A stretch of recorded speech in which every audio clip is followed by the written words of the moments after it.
Namaskar, this is my 52nd lecture, and this lecture has to be watched, listened in conjunction with the 51st one because it's a continuation. In the previous lecture, 51, I talked about how jihad in the Indian subcontinent and in Africa is also connected to the racial myth that has been carried on, the superiority of the race, the curse of Ham, and so on. Why broke the incest taboo by seeing father naked. So these stories have to be constructed, and it's not specific to Islamic nation. It's any colonization. They have to prove you superior in order to perpetuate the oppression. The power dynamics happen in that way. Now I want to speak specifically with what's going on with the Al-Jab Muslims. Most of the Muslims in Africa and in the Indian subcontinent, we talked a lot about this, other Al-Jabis who were converted. And I read a little piece from this book by a pretty well-researched book, and into the Great Calcutta Killing and Noah Khali from Sina and Dasgupta about the problems of the Al-Jabi Muslims. According to them, the Al-Jabi Muslims, the converted one, were mainly, according to them, converted from the lower class Hindus or Buddhists. They were very much exploited. So it's not that their position improved because they have converted to Islam, but also Jews and Christians have converted. People convert for different reasons. It's forced, as happened with Noah Khali, which is also part of the genocide, but it's also consent. It's various things. Now, if we read this together with the curse of Ham, the colonial superiority, see, this is very interesting, and it's very close to the feminist theory. Mother-in-law, daughter-in-law. The mother-in-law is already set there. She has incorporated many of the patriarchal rules and laws and so forth that comes from her position in the family.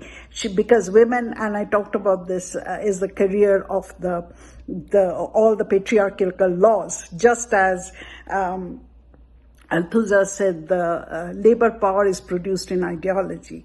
The labor carries the whole capital in his head. So the mother-in-law is already set. Now she's the carrier of the law. Although she's the other, she didn't make the laws. She's just the carrier of the laws. And we have been talking about it throughout all my lectures.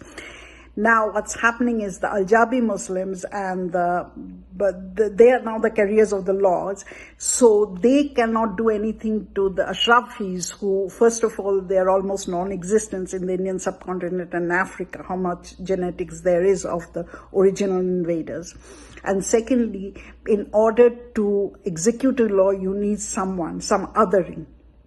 And now this curse of Ham, the blackness, the one who are uncivilized, who have to be brought into from the Darul Harb to the Darul Islam, are the others who have not converted into the better religion. Because race is many things. It's not just your skin color. It's also the attitude, the culture you carried. Cultural superiority is also racism.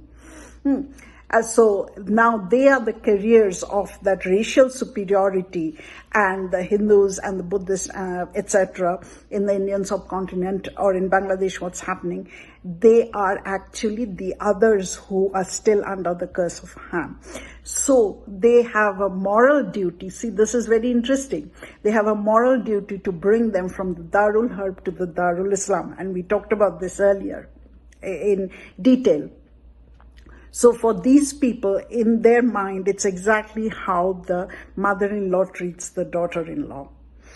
The mother-in-law has also at one point suffered, and she has gradually adopted the laws in her body, in her system. And now she's a proponent of the system itself, which once othered her, but incorporated her. Rather, she incorporated all the laws, patriarchal laws. Now she's perpetuating the otherness, the curse of Ham, if we can call it the metaphor, to the daughter-in-law. And the daughter-in-law is the other, and it's her duty to bring the daughter-in-law into that system by many things. And the daughter-in-law will do the same thing. So it's continuous perpetuation of the system. Now, what happens when after year after year after year, women have remained quiet and silent on their oppression, on the violence, on the domestic violence, rape, sexual abuse, etc. This is how Freud's theory came up. They remain quiet. But what they do is, through generations, they carry on that trauma. They are not only carrying the patriarchal laws, mother-in-law, daughter-in-law, mother to daughter, but they're also carrying the trauma of being othered and not being listened in patriarchy.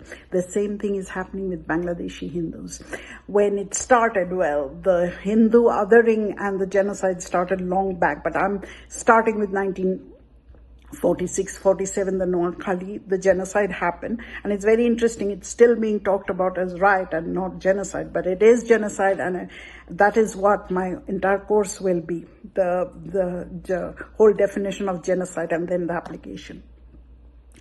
And then what happens is, by carrying the trauma, at some point, it will come up. It's all in the unconscious. It's not the unconscious of the single individual, which is what Freud would deal with through talk therapy, but it will be carried on through generations. 1946, what did they do? You do two things when you encounter danger. You either convert, you comply with the system, or you fly, you go elsewhere. And that's what they did. The millions of refugees came to India, which is their homeland of every Hindu. At least they deemed it like that in the time. Not that they were not othered as refugees in India. Also, they suffered hardships. And then the next generation, 1950s again, they fled. 1960s, huge genocide, they fled again. 1971, again, the Pakistani army, huge genocide, again they fled, but they did not have the guts. In the meantime, there were other democratic movements, women movements, and so forth in Bangladesh. And then ultimately, 2024, even in 1990s, it's continuous othering. It's what Professor Barakat has shown, that the malnutrition, everything, there's continuous discrimination. So one can even talk about genocide in that way. It's continuous othering, continuous genocide. Till 1990 it happened, and then it became a little better. Why? Because there was more development, a civil society grew, and people started, there were critiques, and there were feminist authors who were critiquing the system, that this is not working, it's discriminatory. And then in 2024, ultimately, they had the guts, like women, to stand up and speak out against oppression, taking the identity of Hindus.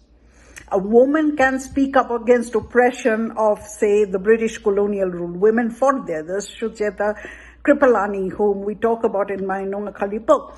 But that's a colonial oppression. But speaking of women as women identified women, I have this problem because I'm a woman, sexually harassed, violated, raped as a woman.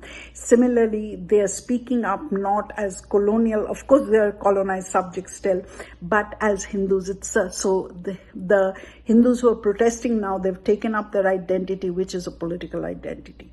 It's not, I mean, people can be an atheist, but still take up that political identity of being a Hindu. So it's very similar to the women's movement also, what's happening. But remember again, the whole point of the Ajlabi Muslims taking up the Ham's curse, the racial superiority, why now their career of a superior faith, of superior culture, which is Islam, came from Arabia, but they've taken it up, and so they're othering. And the whole construction of race as just biological or skin color doesn't hold. It can happen in many ways.